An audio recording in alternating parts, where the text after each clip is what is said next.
Opinion, a voice from the grave by Femi Fani Kayode.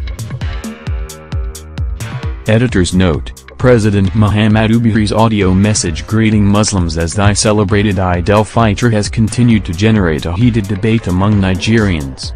In the audio recording, which is 1 minute and 3 seconds long, the president delivered his greeting in Hausa language.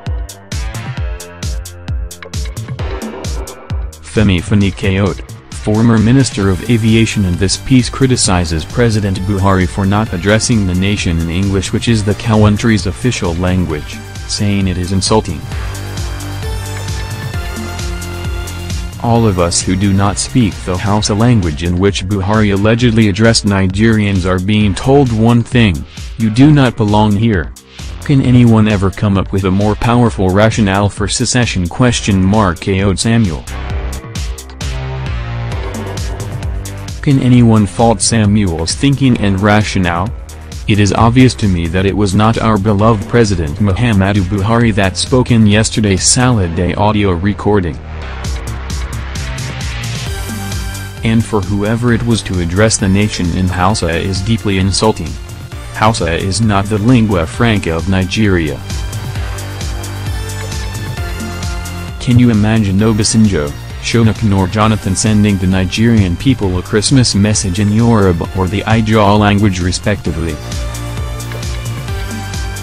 Can you imagine Azikiwe Ironsi addressing the Nigerian people in Igbo? In a nation of almost 200 million people, can there be anything more shameful than what those behind this monstrous scam and repugnant exercise in deceit and deception have done? A few weeks ago I told the nation that Nigeria was now operating a system known as corpocracy, which means the rulership of the living by the dead, and now we are seeing the full-blown manifestation of it. That creepy and frightful voice from the grave which we heard in that audio message is the strange and invisible entity that now rules our nation, even though its owner, more likely than not, is long gone and stone-cold dead.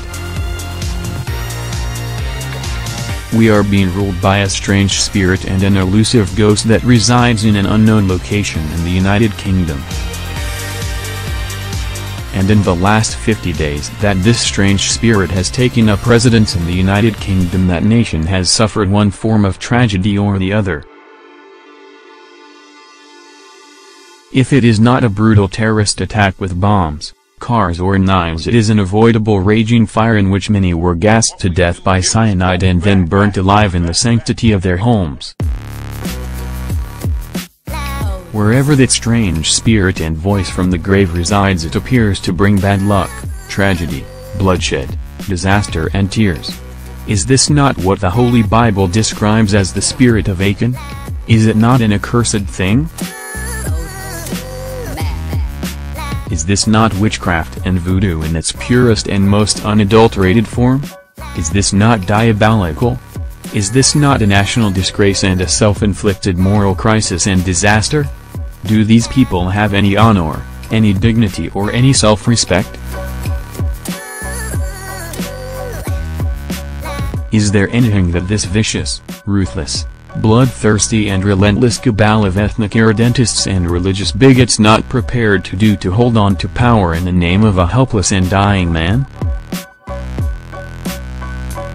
Must they hold this nation to ransom in an attempt to prove that they are born to rule and that we are born to be slaves?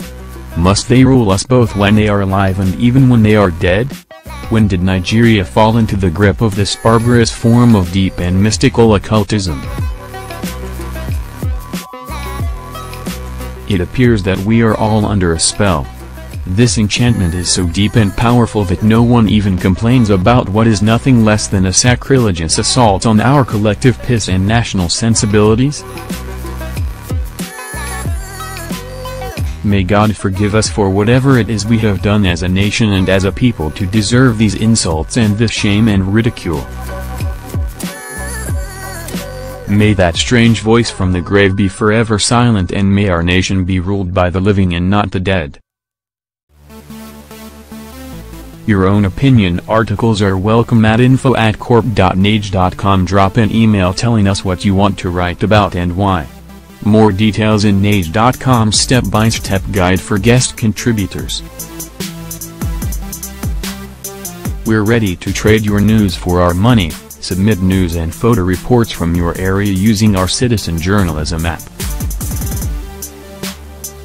Contact us if you have any feedback, suggestions, complaints or compliments. We are also available on Facebook and Twitter. Subscribe to Nage.com opinion page.